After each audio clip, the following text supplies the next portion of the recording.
prueba de género, ¿no ve? Entonces, a diferencia de las Neisseria, estas van a ser oxidasa negativo. Estos van a ser anaerobios facultativos. Aquí entra lo que les decía. Anaerobios facultativos quiere decir que pueden crecer en ausencia o en presencia de oxígeno. A eso se refiere con facultativo. ¿Por qué? Porque cuando están dentro de nuestro tracto gastrointestinal, no están con oxígeno. En nuestro aparato, en nuestro intestino delgado y el intestino grueso, no corre aire y están en un medio de anaerobiosis. Pero cuando estas salen por medio de nuestras heces, van a entrar en lo que vendría a ser un medio de aerobiosis, porque recuerden que nosotros estamos en un medio de aerobiosis con oxígeno. Entonces, esta cualidad de estas bacterias van a permitir que vivan dentro de nuestro tracto intestinal como en las heces, que ya fuera. Estas van a fermentar los carbohidratos. Aquí entra lo que vendría a ser la galería bioquímica, lo que vendría a ser el TCI, ¿no ve? Que vamos a ver ahí la capacidad de estas bacterias de fermentar los azúcares. Y la mayoría de estos van a poseer lo que son flagelos. Los géneros más conocidos, estamos hablando de lo que son las Klebsiella, Escherichia, Proteus, Enterobacter, Shigella, Salmonella, Serratia, etc. Y nosotros vamos a estudiar principalmente, o lo que ustedes vieron en laboratorio fue Escherichia coli, Klebsiella pneumoniae, Shigella, también vieron una especie de Salmonella y vimos Proteus mirabilis.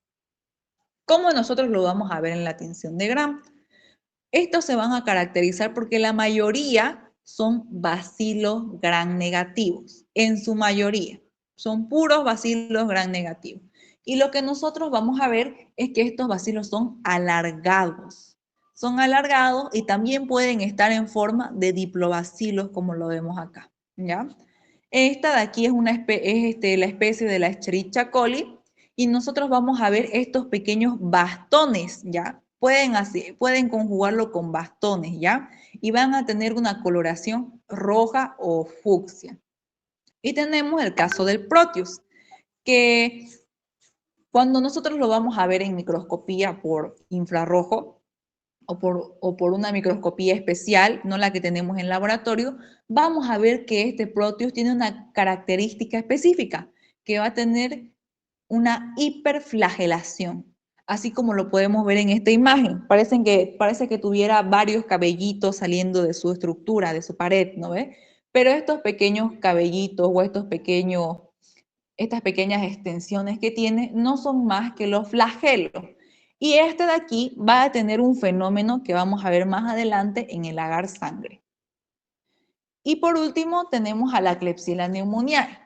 Como les había dicho, en su mayoría todos van a ser bacilos gram negativos, a diferencia de esta Klebsiella. Esta Klebsiella va a tener una característica específica, que va a tener una forma de cocobacilo. Ya lo mandaron esta foto también al grupo de cómo hicieron la Klebsiella pneumoniae y se ven estos bacilos más cortos, más chatos, así decirlo, y redondeados, ¿ya? Por eso es cocobacilo. Y va a tener un factor de virulencia, que esta Klebsiella pneumoniae va a causar lo que es la neumonía también, principalmente en enfermedades intrahospitalarias, y lo que va a hacer es de que va a tener esta cápsula. ¿Ven esto aquí, este halo refringente que lo recubre al cocobacilo?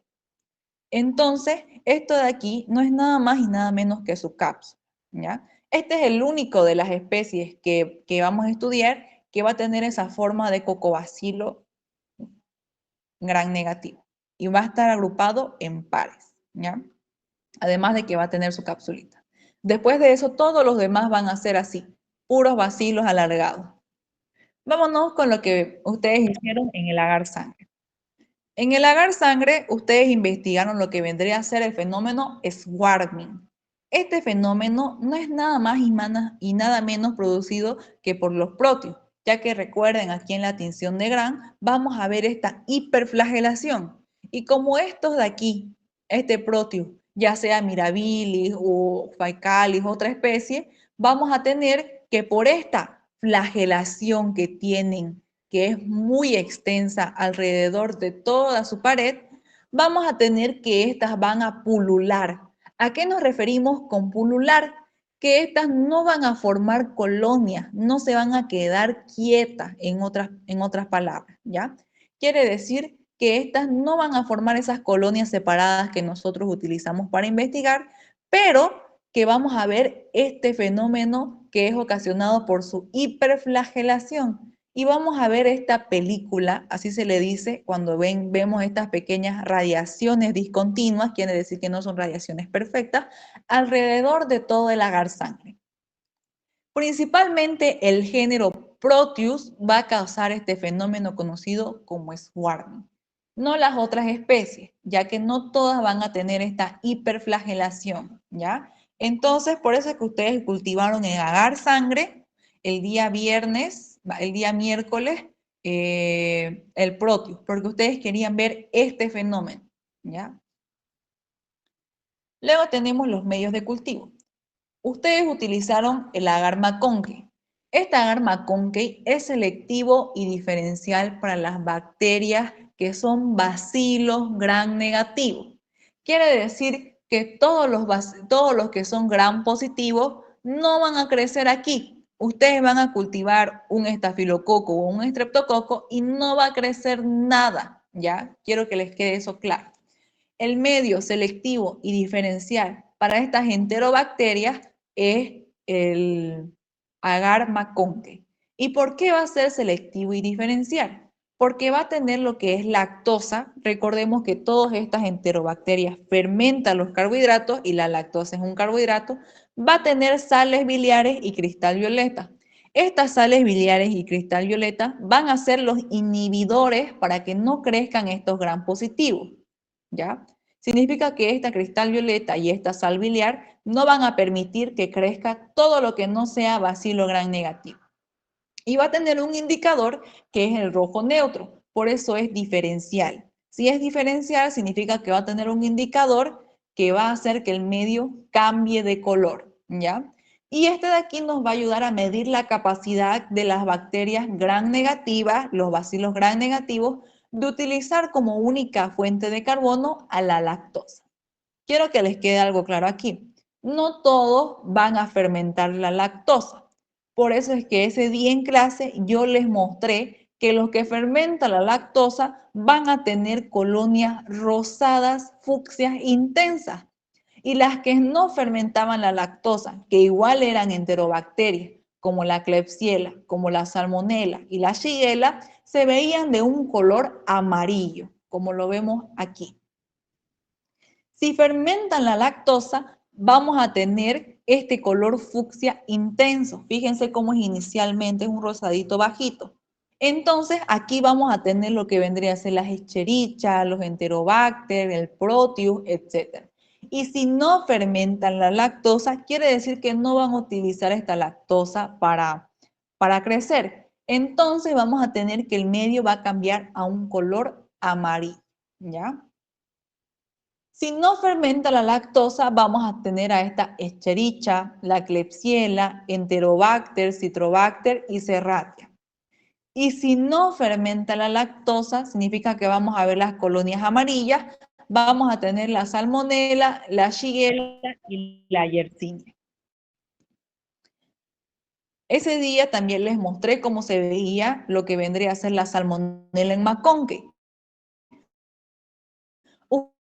¿Ustedes qué vieron en el agar McConkey? Vieron que se formaba este color amarillo y que además de eso se veían esos puntitos de precipitado color negro que era sulfuro, ¿no ve? Entonces, si no fermenta la lactosa, ustedes van a sospechar de que es una salmonela o una shigella, ¿ya? Si hablamos de la Yersinia, más que todo se hacen pruebas de serología, ¿ya? No tanto de biología molecular, no tanto de bacteriología, pero sí vamos a sospechar de lo que es Salmonella y Shigella. Y para eso nosotros utilizamos el cultivo en agar SS. Este de aquí se llama SS por su sigla, que es cultivo en agar Shigella salmonella. S por Shigella y S por salmonella. ¿Y por qué se llama así? Porque nos va a ayudar a diferenciar entre la Shigella de la salmonella.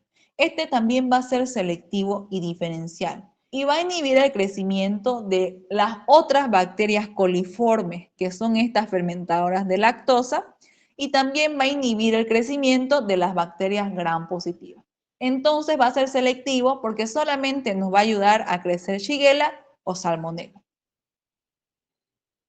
Entonces vamos a tener que va a tener estas sales biliares que van a inhibir a las gram positivas y el verde brillante que va a inhibir el crecimiento de estas otras bacterias coliformes fermentadoras de lactosa. También de eso va a tener el tiosulfato de sodio. Recuerden que yo les decía, si ven una sal, un sulfato de sodio o tiosulfato de sodio, ustedes van a sospechar de que va a producir lo que vendría a ser sulfuro de hidrógeno. Vamos a ver el precipitado color negro. Y este de aquí va a tener un indicador, que es el rojo neutro. Vamos a tener que vamos a separar a la salmonella de la shigella por una característica importante, que es la producción de sulfuro. La shigella va a hacer que el medio cambie un color más amarillo, un amarillo mostaza, y no va a producir lo que vendría a ser sulfuro de hidrógeno. Vamos a tener estas colonias incoloras, ¿ya?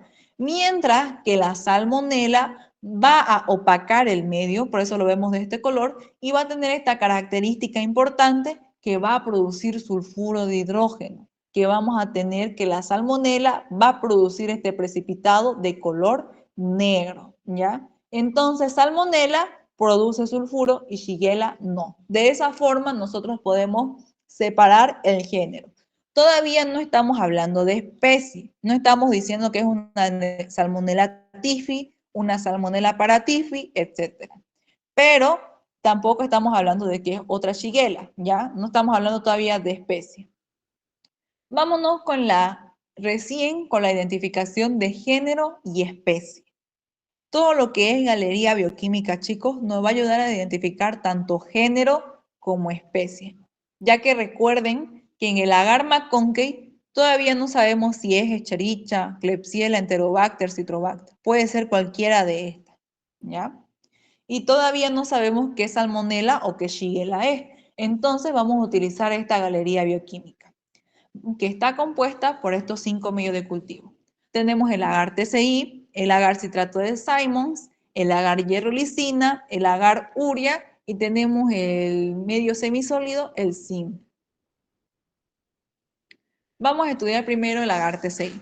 El TCI se llama así por su sigla en inglés, agar triple sugar iron. Triple porque va a tener 3 azúcares que son la glucosa, sacarosa y lactosa. Y la glucosa va a tener la característica de que va a estar en la base. ¿Por qué? Porque este es un monosacárido. Y estos dos de acá, la lactosa y la sacarosa, son disacáridos. Recordemos que la lactosa está compuesta por glucosa y galactosa. Y sacarosa está compuesta por glucosa y glucosa, ¿no ven? Entonces está compuesto por 2 moléculas. Y estas dos de acá van a estar en lo que es el pico de flauta. Entonces, dependiendo de si fermenta este monosacárido o estos disacáridos, vamos a ver la fermentación de los carbohidratos. El indicador es el rojo fenol. Acuérdense de todos los indicadores que estamos viendo en lo que vendría a ser las enterobacterias. Sí o sí le va a meter 2 o 3 indicadores, ya sea del medio de agar McConkey o de la galería bioquímica. Sí o sí les va a preguntar el indicador. Entonces, nosotros vamos a ver que en esta agar TCI vamos a informar tres propiedades. La primera es que vamos a medir la capacidad de que fermenten los azúcares. Como les decía, vamos a ver si fermenta glucosa o si fermenta lactosa y sacarosa o si fermenta los 3, como lo vemos acá. Si no fermenta los carbohidratos, significa que no va a cambiar el medio de color y vamos a tener que es alcalino, alcalino, ¿ya? Hidróxilo, hidróxilo. Y si fermenta los 3 carbohidratos, como ven aquí cambió la base y el pico de flauta, entonces vamos a decir que es ácido, ácido. Y si solo va a fermentar lo que es la glucosa, chicos, significa que la glucosa, recuerden que les mostré que está aquí en la base, significa que solo la glucosa va a cambiar a un color amarillo y vamos a tener el pico de flauta de un color rojo. Si no fermenta la lactosa, si no fermenta ninguno de los carbohidratos, entonces no vamos a decir que es una enterobacteria. Vamos a decir que puede ser una bacteria no fermentadora del carbohidrato, que es el siguiente tema que vamos a estudiar, donde vimos lo que es la pseudomonas, ¿no ve? Si no fermenta ningún color y lo vemos así de color rojo desde el pico de flauta hasta la base, entonces decimos que no es una enterobacteria y sospechamos de las no fermentadoras. Y si nos sale de cualquiera de estas dos de acá, vamos a decir que sí es una enterobacteria. Todavía no sabemos cuáles todavía. Entonces vamos a tener que estas tres propiedades, que la primera es la fermentación de los carbohidratos, que si no fermentan los carbohidratos, vamos a hacer otras pruebas para las bacterias no fermentadoras. Si fermenta los tres carbohidratos, va a verse de este color amarillo, y si solo fermenta la glucosa, vamos a tener de este color. Ven aquí que la base se ve un poco amarilla, ¿no ven? Y aquí el pico de flauta se ve de un color rojo, que es alcalino ácido. La otra propiedad es la formación de sulfuro. Eso se debe ya que en su composición de este agar va a tener lo que es el tiosulfato de sodio. Ya sea tiosulfato o sulfato, ustedes tienen que sospechar que va a producir sulfuro de hidrógeno. Y este se va a reportar simplemente como sulfuro positivo o sulfuro negativo. Si es sulfuro positivo, vamos a ver este precipitado de color negro en todo el tubo. Y si es sulfuro negativo, no va a cambiar de color y lo vamos a tener simplemente así, como lo vemos acá. Y la otra propiedad es de que va a producir gas. Esto de aquí se va a deber a que la bacteria puede producir, ya sea producir burbujas en medio del agar, como lo vemos acá, puede romper el medio de cultivo o lo pueden levantar. Casi siempre las Klebsiella, Pneumoniae especialmente, van a producir lo que es gas. Entonces van a romper este medio y se va a reportar como gas positivo si vemos este levantamiento o la rompedura del medio del cultivo, y gas negativo si se queda normal, como lo vemos acá. Aquí hay un ejemplo de lo que vendría a ser. En este caso, las azúcares en esta imagen que es de Google no están bien, ¿ya? En la fermentación del carbohidrato. ¿Por qué? Porque nosotros no reportamos glucosa positivo, sacarosa positivo, lactosa positivo. No. En este caso sería, como fermentó todo el medio de cultivo, sería simplemente ácido ácido, ¿no ve? Porque cambió totalmente a un color amarillo. Sulfuro negativo, ¿por qué? Porque no hay la formación del precipitado de color negro. Y gas positivo, ¿por qué? Porque rompió el medio de cultivo en dos. En el segundo caso, tenemos que este es ácido ácido de igual forma y significa que cambió todo el medio de cultivo a un color amarillo. Es sulfuro positivo porque vemos el precipitado de color negro, y es gas negativo porque no rompió y tampoco produjo lo que vendría a ser burbujas en el medio de cultivo. Luego tenemos el caso 3. En este caso vemos que aquí ya hay la fermentación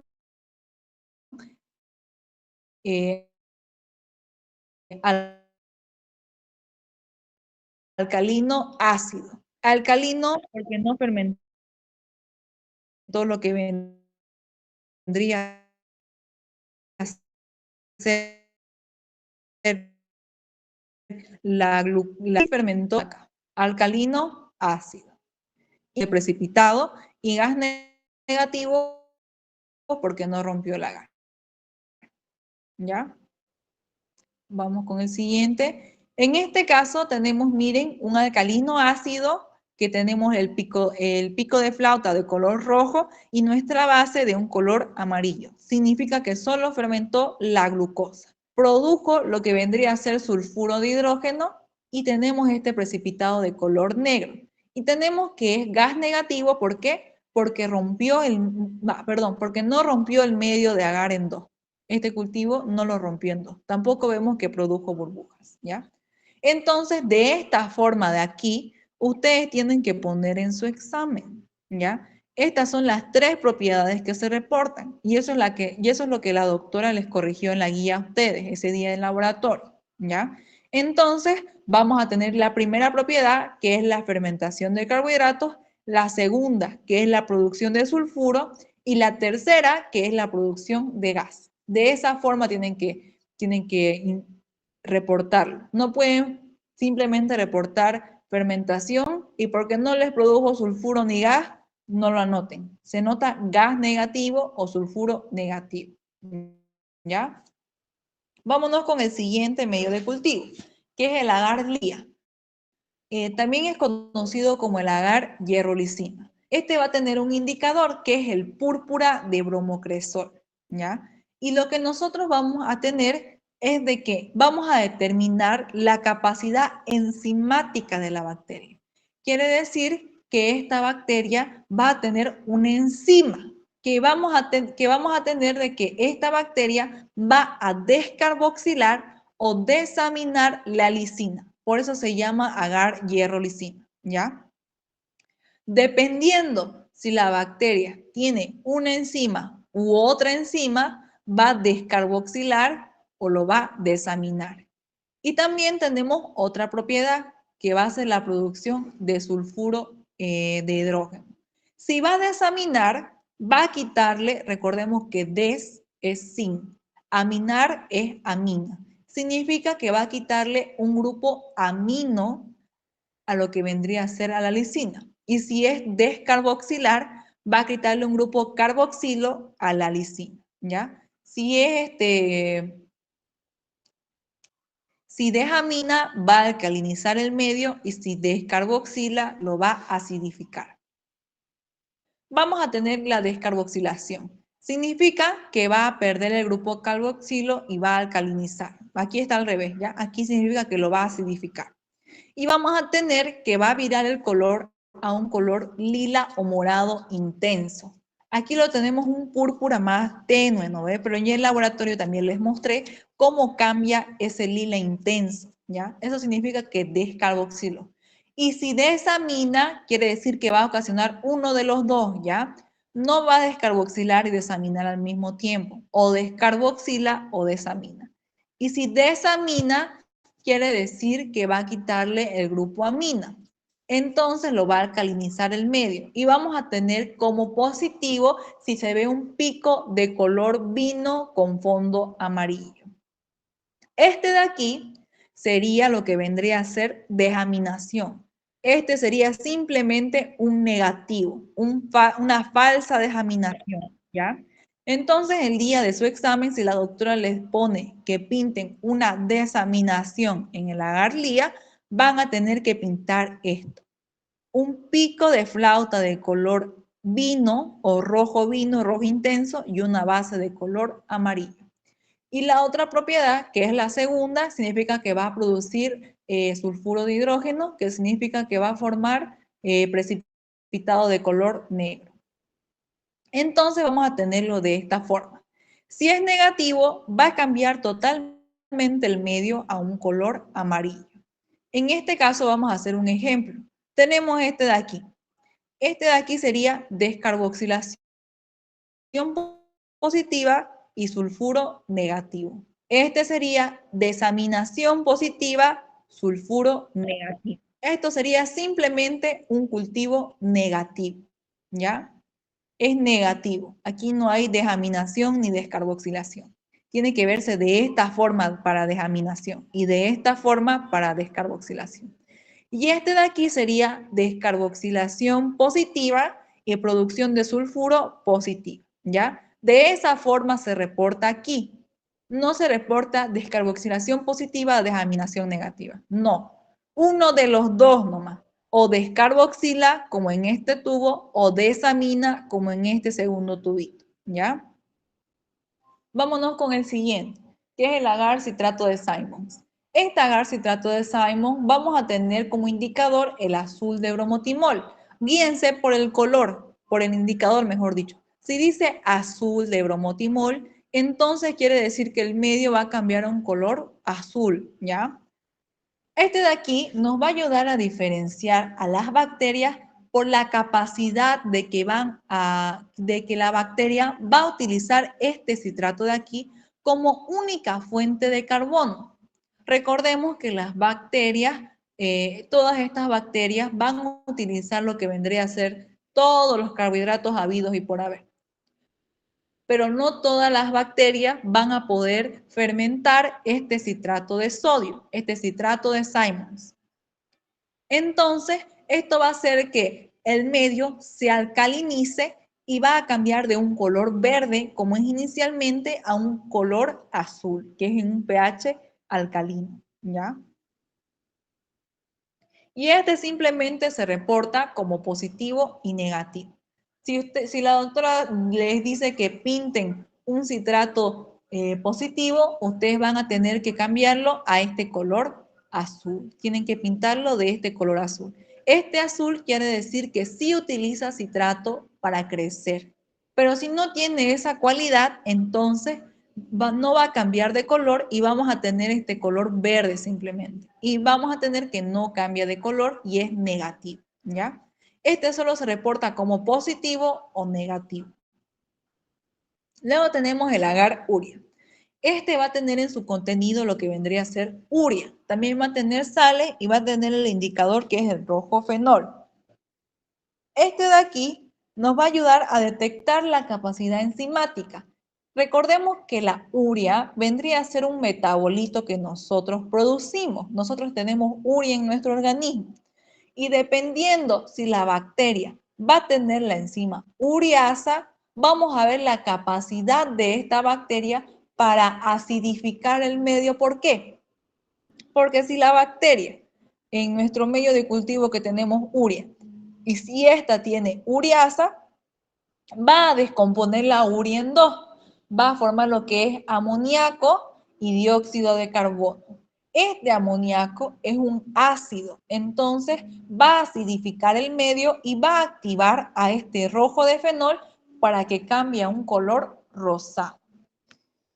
Vamos a tener que también se reporta como positivo o negativo. Si es negativo, no va a cambiar de color, va a quedar del mismo color inicialmente a un color amarillo.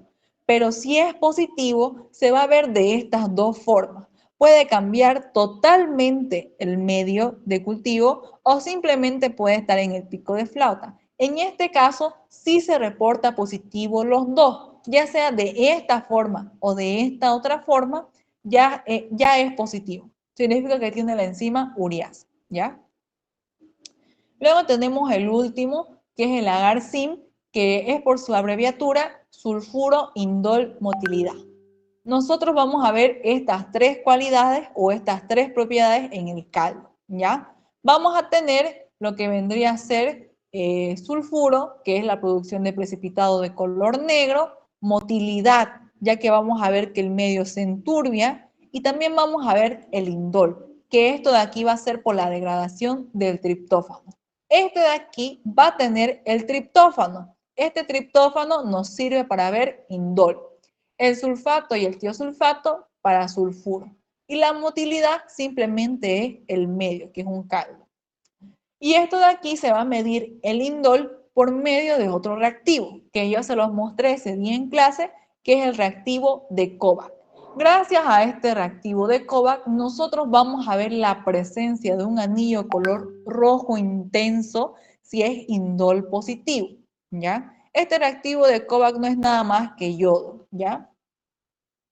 Entonces vamos a detectar estas tres propiedades. Si es indol positivo y vamos a ver este anillo color rojo, vamos a ver que se va a degradar totalmente el triptófano que tiene en el medio de cultivo. Si produce sulfuro, significa que va a haber un precipitado de color negro. Y si hay movilidad, significa que donde ustedes pincharon, les había dicho, ¿no ven? Si ustedes pincharon y al otro día ven el pinchazo, significa que es motilidad negativa.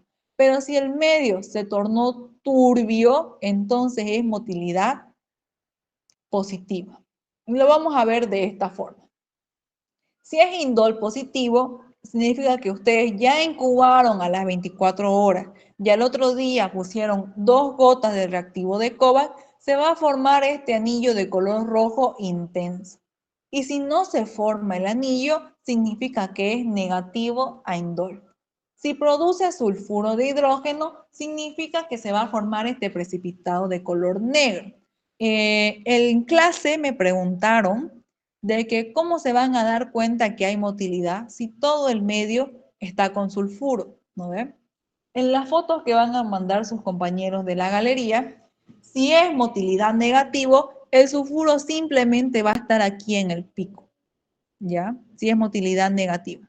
Pero si es motilidad positiva, el sulfuro se va a diseminar a todo el tubo, como lo vemos acá, ¿ya? Entonces, si ustedes ven sulfuro así en todo el medio, en todo el caldo, entonces ustedes van a sospechar también de motilidad positiva. Pero si simplemente ven sulfuro aquí, donde pincharon, y se ve al otro día aquí los puntitos negros, entonces ustedes van a saber que también es sulfuro positivo, pero motilidad negativa, ¿ya? Entonces, dependiendo de la motilidad, vamos a ver si hay sulfuro solo en el pinchazo o en todo el medio, ¿ya? Eso me preguntaron también en clase. Y el sulfuro ya sabemos que se reporta simplemente como sulfuro positivo o sulfuro negativo. Y vamos a tener la motilidad, que simplemente vamos a ver que es la zona por pinchazo. Si es motilidad negativa, vamos a ver que las colonias crecieron simplemente donde ustedes pincharon. Entonces vamos a tener que esto es motilidad negativa. Pero si al otro día ustedes no ven el pinchazo y ven que el medio se tornó turbio, entonces ustedes van a decir que la bacteria sí tiene motilidad positiva. Entonces tiene fimbrias, tiene flagelos, etcétera, ¿ya? Eso es lo que ustedes tienen que ver en Galería Bioquímica. ¿Tienen alguna duda sobre la galería?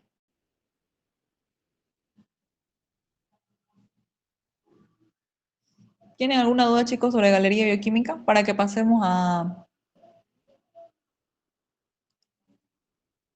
Mycobacterium y ya por último hagamos las no fermentadoras. Bueno, ya, vamos a pasar a Mycobacterium.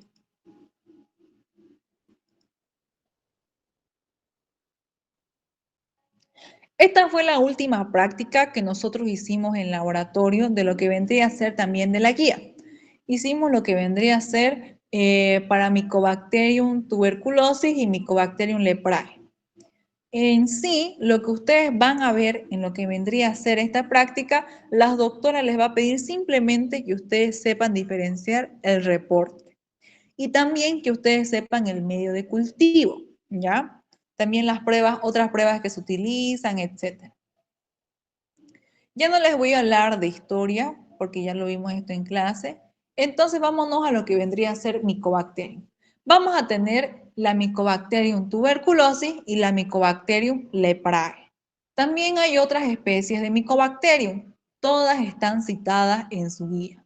Pueden también aprendérsela todas las especies, porque la doctora les puede decir, cite 3 especies de Mycobacterium, cite 4 especies de Mycobacterium, así, ¿ya? Entonces, vamos a tener que el Mycobacterium tuberculosis es una bacteria aerobia. ¿Por qué? Recuerden que la tuberculosis se disemina por el aire, ¿no ve? Entonces vamos a tener que esta bacteria va a estar viva en el aire y que va a hospedarse en nuestros pulmones. ¿Y los pulmones qué tienen? Tienen oxígeno. Entonces, por eso es una bacteria aerobia. Esta no va a producir esporas y tampoco va a tener lo que vendría a ser una cápsula. ¿Ya? Simplemente son bacilos de un color rojo, ¿ya? Estos no son gram negativos, no se confunden, ya que hay una tinción específica para estas micobacterias. ¿Se acuerdan cuál es? La vimos en laboratorio. Es la tinción de Ciel-Nielsen, que vamos a ver bacilos de color rojo en un fondo azul. Pero eso no quiere decir que sean gram negativos. Si ustedes le ponen bacilos gram negativos a Mycobacterium, les va a poner mal la doctora, ¿ya? Simplemente bacilos rojos en un fondo azul. Vamos a hablar un poco de teoría, porque quiero que les quede claro esta parte, ¿ya? Yo creo que no les voy a dar auxiliatura de teoría ya, chicos. vamos a tener que la pared celular de estas bacterias está principalmente compuesto por ácidos micólicos. Les había dicho también en la clase de tinción de Ziel-Nielsen que estas micobacterias no se tiñen con la tinción de Gram, por eso es que no son Gram negativas.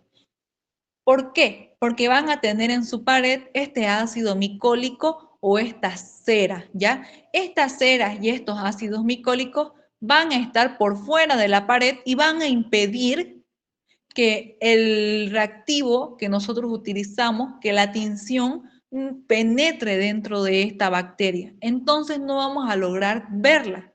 Por eso es que nosotros hacemos tinción de Ziel-Nielsen, porque nosotros derretimos esta cera, estos ácidos micólicos por medio del flameado para que recién el reactivo penetre dentro de la célula. Son aerobios obligados y son parásitos intracelulares. ¿Por qué nos referimos a parásito intracelular? Si hablamos de parásito, quiere decir que es dependiente de otro organismo para poder crecer y vivir. Entonces, estos de aquí, para que puedan vivir, necesitan estar dentro de una célula. Por eso son intracelulares obligados. Estas tienen que estar dentro de nuestras células sí o sí para que puedan crecer. Entonces no la vamos a encontrar fuera de una célula. Y estas van a crecer alrededor de 15 a 20 minutos, se van a empezar a duplicar. Esto ya no. Vamos a tener que la Mycobacterium tuberculosis va a producir lo que vendría a ser la tuberculosis, ¿ya? Entonces vamos a saber que esta es una enfermedad infecciosa y esta enfermedad sí es curable. Hay tratamiento para el Mycobacterium tuberculosis, ¿ya? Simplemente que el tratamiento es muy largo, es extenso, son 3 a 6 meses dependiendo si está en una etapa aguda o crónica el paciente. Y la clínica va a ser variable. Dependiendo de la persona que esté enferma, ya sea una persona mayor o un niño, vamos a tener de que va a atacar a diferentes órganos. Principalmente va a atacar al pulmón, pero este también se puede diseminar a otros órganos, ¿ya? Entonces vamos a tener a lo que vendría a ser otras especies que van a causar tuberculosis. Tenemos al Mycobacterium bovis, que este principalmente es en animales, el Mycobacterium africanum, que esta le da principalmente a los niños de África, de lo que vendría a ser del otro continente, que son más propensos a tener este Mycobacterium africanum, a diferencia del Mycobacterium tuberculosis. Y también tenemos otro Mycobacterium, que es el Mycobacterium microti. Vamos a tener que simplemente la tuberculosis está casi siempre en países que están en vía de desarrollo. Vuelvo a hacer el ejemplo de África. La mayoría de los niños de África, como tienen bajo peso, tienen una calidad de vida muy bajo, no tienen los suficientes nutrientes para crecer, casi siempre ataca a estas personas. Este también va a afectar a lo que vendría a ser a los hombres y no siempre va a afectar simplemente a mujeres. También va a afectar tanto hombres como mujeres y va a depender simplemente del estado nutricional del paciente. Si es una persona inmunocompetente, no va a causar muchos síntomas, como nosotros. Nosotros somos personas inmunocompetentes. Estamos en una edad en la que nuestro organismo y nuestro sistema inmunológico está al tope. A diferencia de un niño, de un neonato o de una persona de la tercera edad, que esa ya vendría a ser una persona inmunodeprimida. Entonces, esta enfermedad va a ser más agresiva con esas personas. El mecanismo de transmisión va a ser por 3. La primera es por inhalación. Esto principalmente es cuando la persona no sabe que tiene Mycobacterium tuberculosis y va a estar tosiendo constantemente. Y nosotros de estas gotitas que suelta la persona, podemos inhalar esas gotitas y vamos a tener este Mycobacterium tuberculosis por medio de inhalación, por medio de nuestra orofaringe. Y luego tenemos otro método que es la ingestión, que sería principalmente para la especie que es el Mycobacterium bovis, que es cuando la leche no está hervida o cuando hay en los procesos que no son pasteurizados. Recuerden que la pasteurización es someter la leche a temperaturas elevadas, ya a más de 100 grados centígrados para matar a las bacterias. Entonces, si nosotros, por ejemplo, si ustedes compran la leche que es de la señora que vende en los carritos a las 7 de la mañana, ¿no ve? Esa leche no está pasteurizada. Puede que ustedes, si no saben cómo están las condiciones del animal, puede que ustedes contraigan ya sea brucelosis, mycobacterium, bovis, etcétera, ¿ya? Y la otra es por transmisión vertical. Vertical no quiere decir que es de una persona a otra, ¿ya? Vertical quiere decir que es de la madre al hijo. ¿Por medio de dónde? Es cuando la madre está embarazada y pasa lo que vendría a ser el Mycobacterium tuberculosis por vía transplacentaria, por medio de la placenta, ¿ya? Del cordón umbilical. Tenemos la tuberculosis pulmonar. Esta se va a diferenciar en dos fases, en tuberculosis primaria y en tuberculosis secundaria. En la tuberculosis primaria, para resumirlo, es simplemente que va a producir toda la clínica que vemos acá, pero se va a curar. El paciente se puede curar. En cambio, en la tuberculosis secundaria, significa que el paciente se curó, pero por una u otras causas, ya sea de su inmunocompetencia, se reinfectó. Quiere decir que el paciente, por ejemplo, no terminó el tratamiento, hizo tratamiento un mes y que después de eso dejó de hacer tratamiento y otra vez le dio tuberculosis. También puede ser que la tuberculosis, ya cuando esté reactivada, sea más agresiva. Y vamos a tener estos síntomas importantes, que es la tos. Esta tos es tos productiva. Por eso es que la muestra que nosotros utilizamos en laboratorio para investigar Mycobacterium tuberculosis es el esputo, ¿ya? Seguramente cuando fueron a sus prácticas vieron que casi siempre para ver Mycobacterium se utiliza la muestra de esputo, ya que esta tos es con producción. Va a tener lo que vendría a ser fiebre y hay estos otros dos síntomas importantes, que es la pérdida del peso. Este de aquí es principalmente porque la bacteria no va a dejar que la persona se pueda alimentar de la forma adecuada y va a debilitar más al organismo. Y también tenemos que el paciente va a empezar a tener sudoración nocturna. No una sudoración leve, sino de que el paciente va a tener una sudoración profusa, que va a manchar todo lo que vendría a ser su ropa de sudor, etc. Y dependiendo del estado en el que esté, vamos a tener que puede tener expectoración purulenta, si es, por ejemplo, una tos de 3 meses, o hemoptoica, si es una reinfección que va a tener sangre. El diagnóstico se va a basar más que todo en lo que es la baciloscopía. Baciloscopía significa que es el estudio del esputo. Estudio del esputo para ver qué Mycobacterium tuberculosis.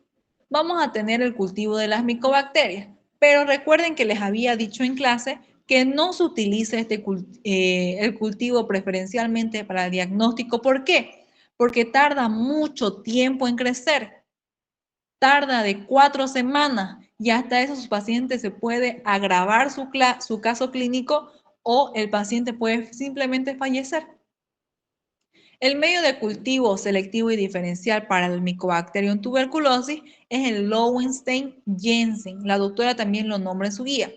También después de esto se hace el diagnóstico con otras pruebas. No simplemente hacemos baciloscopía. También se hace la prueba cutánea de tuberculina, se hace también radiografía, el doctor, que vamos a ver que el pulmón se va a ver negro.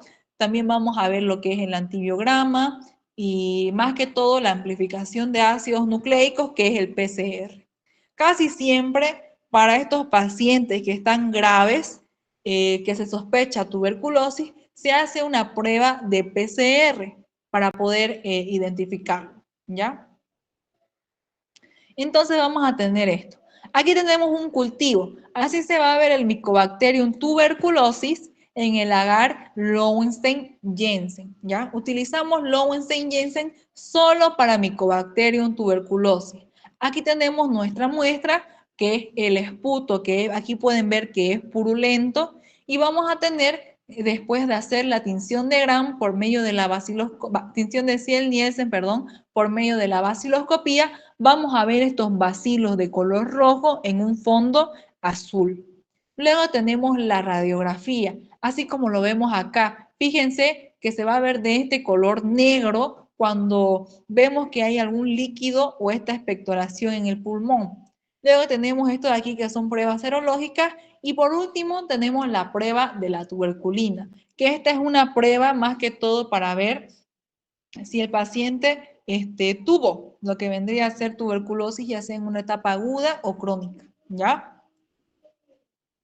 Y este tiene una medida de profilaxis. Esta medida nos la ponen a todas las personas. Profilaxis quiere decir antes, chicos, ¿ya? No es esto, no es como que su paciente tiene tuberculosis y le van a poner esta vacuna, ¿ya? Antes de que le dé la infección, entonces todos tenemos esta vacuna que es la vacuna BCG, que se llama Bacilo Calmette Guerin, que es más que todo una cepa atenuada del Mycobacterium bovis, del animal, ¿ya? Este de aquí no va a causar complicaciones y se administra casi siempre cuando somos niños. Luego tenemos la prueba de la tuberculina, que es para ver la hipersensibilidad del organismo frente a un derivado proteico del bacilo.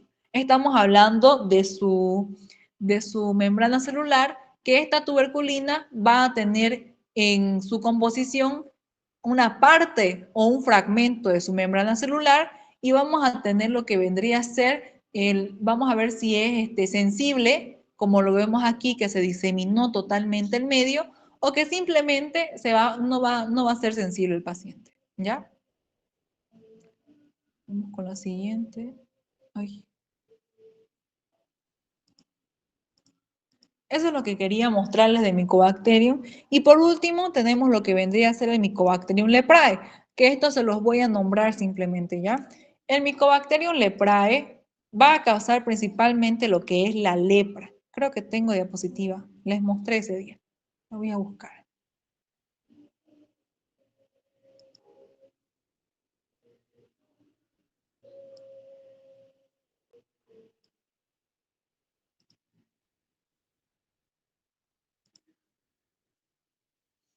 No sé qué se hizo en mi diapositiva, chicos, de lepra. Pero para que ustedes sepan de la lepra, la doctora casi nunca les mete la lepra, pero vamos a tener que este Mycobacterium leprae se va a caracterizar por este aspecto de acá, ¿ya? Que va a tener este forúnculo o no es enema, no me acuerdo la palabrita ahorita, pero simplemente vamos a tener que va a tener estas ampollas como granulomatosas que van a ser parte del relieve de la piel. Pueden ver que no es la piel lisa, que se eleva. Y vamos a tener que el Mycobacterium leprae no tiene un medio de cultivo. El único Mycobacterium que tiene medio de cultivo es el Mycobacterium tuberculosis. El Mycobacterium leprae no tiene medio de cultivo. Ya quiero que les quede claro eso. Solo Mycobacterium tuberculosis. Y vamos a ver ahorita lo que vendría a ser el reporte de Mycobacterium, porque eso es lo que le mete la doctora, ¿ya? Ahorita lo voy a descargar. Espérenme un ratito, por favor.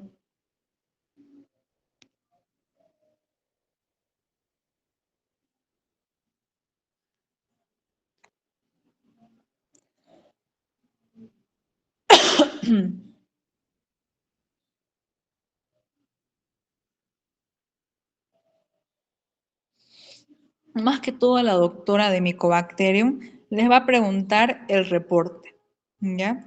De cómo ustedes van a reportar en baciloscopía un Mycobacterium tuberculosis.